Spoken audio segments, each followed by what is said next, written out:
Sa Marso 28, I think the world will see a historic rising of the people of the Philippines and the world, no? Para sa katarungan, sa hustisya, at kapayapaan po sa mundo at sa bayan po natin. It will be historic kasi hindi kailangan ng anumang organizing, talagang lalabas po ang taong bayan, matanda, bata, kababaihan, kalalakihan, lahat po. We're expecting that to be shown to the world, not only to the Philippines.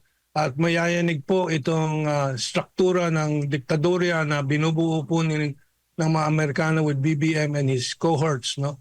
So yun ang mensahe ko po. Ipagpatuloy po natin itong laban na to. Malapit na po bumagsak yung mga yan.